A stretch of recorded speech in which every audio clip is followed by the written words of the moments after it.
ভগবান শ্রীরামকৃষ্ণ ব্রহ্মজ্ঞানের পথ বলছেন এক শিষ্যকে, কিভাবে ব্রহ্মজ্ঞান লাভ করা যায়। আর বলছেন, ব্যাকুল হৃদয়ে তাকে প্রার্থনা করো আর কাঁদো, এরকম করলে চিত্ত শুদ্ধি হয়। ঠাকুরের কথা আজকে আমরা বলবো।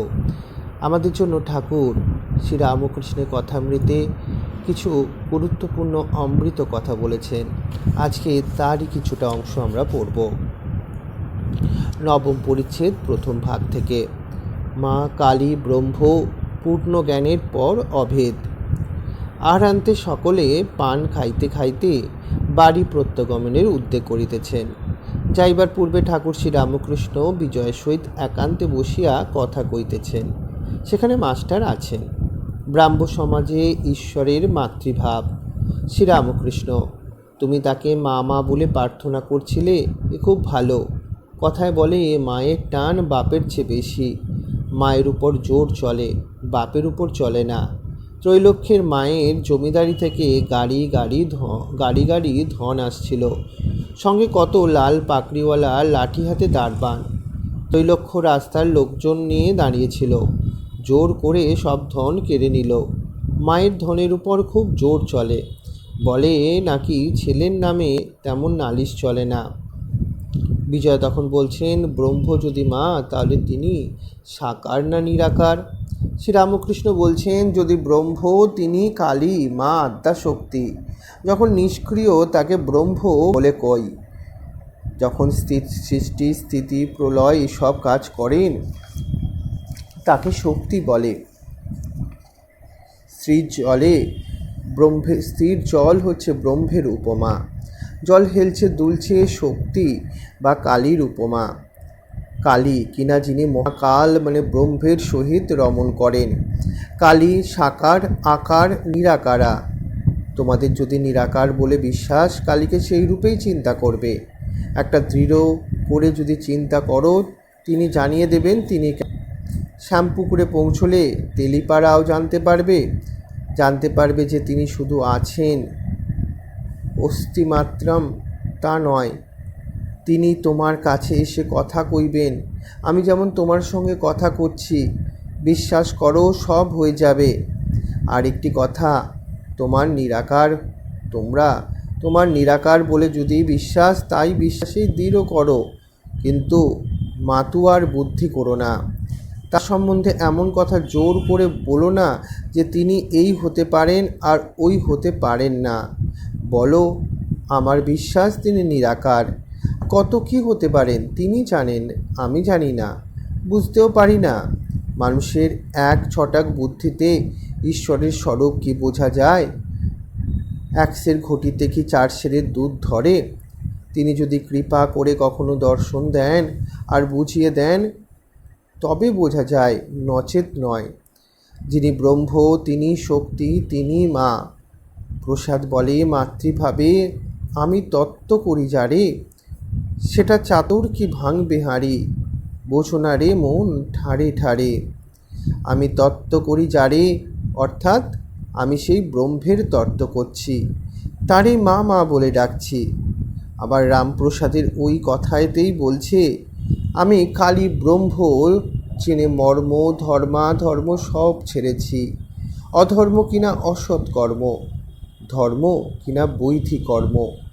এত দান করতে হবে, এত ব্রাহ্মণ ভোজন করাতে হবে, এইসব ধর্ম। বিজয় তখন বলছেন, ধর্ম ত্যাগ করলে কি বাকি থাকে? শ্রীরামকৃষ্ণ বলছেন, শুদ্ধা ভক্তি। আমি মাকে বলেছিলাম, মা এই লও তোমার ধর্ম, এই লও তোমার অধর্ম, আমায় শুদ্ধা ভক্তি দাও।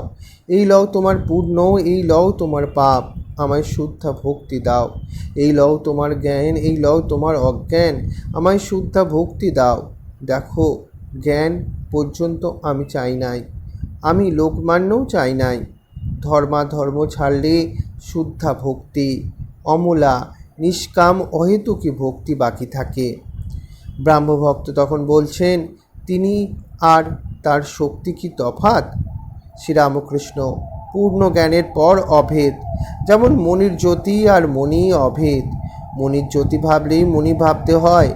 দুধ আর দুধের ধবলত্ব যেমন অভেদ, একটাকে ভাবলেই আর একটাকে ভাবতে হয়, কিন্তু এ অভেদ জ্ঞান পূর্ণ জ্ঞান না হলে হয় না।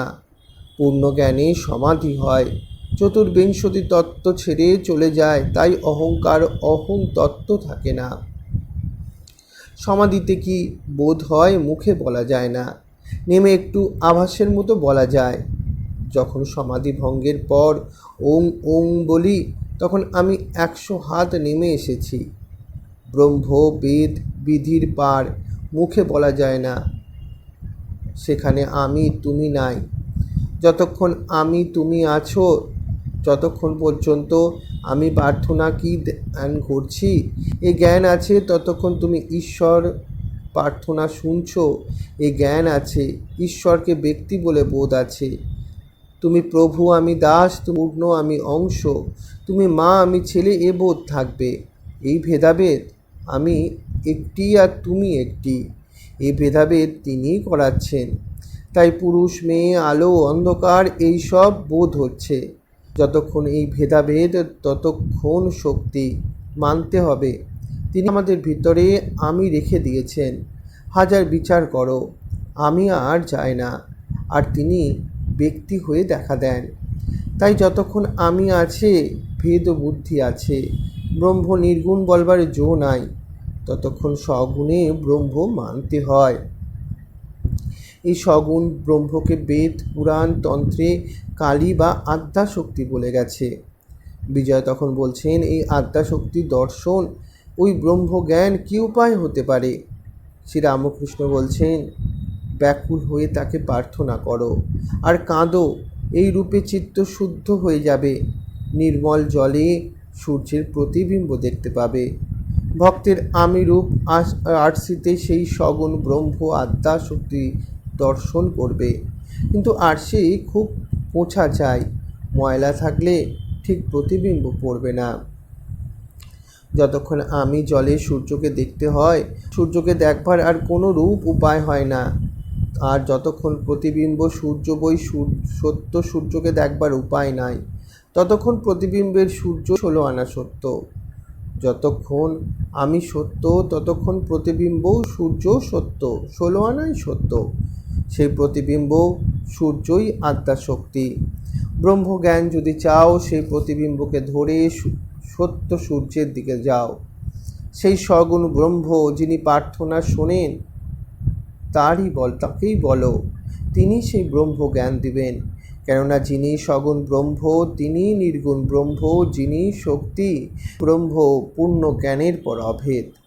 মা ব্রহ্ম জ্ঞান দাও, কিন্তু শুদ্ধা ভক্তি, প্রায় ব্রহ্ম কিন্তু শুদ্ধ ভক্ত প্রায় ব্রহ্ম জ্ঞানও চায় না। আর এক পথ, জ্ঞানযোগ বড়ই কঠিন পথ। ব্রাহ্ম সমাজে তোমরা জ্ঞানী নও, ভক্ত। যারা জ্ঞানী তাদের বিশ্বাস যে ব্রহ্ম সত্য, জগৎ মিথ্যা, স্বপ্নবৎ, আমি তুমি সব স্বপ্নবৎ। তিনি অন্তর্যামী, তাকে সরল মনে শুদ্ধ মনে প্রার্থনা করো, তিনি সব বুঝিয়ে দেবেন। অহংকার ত্যাগ করে তার শরণাগত হও, সব পাবে। ঠাকুর তখন গানের কথা বলছেন, আপনাতে আপনি থেকেও মন যেও নাকো কারো ঘরে, যা চাবি তাই বসে পাবি, খোঁজ নিজ অন্তপুরে। পরম ধন এই পরশমণি, যা চাবি তাই দিতে পারে। কত মণি পড়ে আছে চিন্তামণির নাচ দুয়ারে। যখন বাইরের লোকের সঙ্গে মিশবে, তখন সকলকে ভালোবাসবে ও মিশে যেন এক হয়ে যাবে। বিদ্বেষ ভাব আর রাখবে না।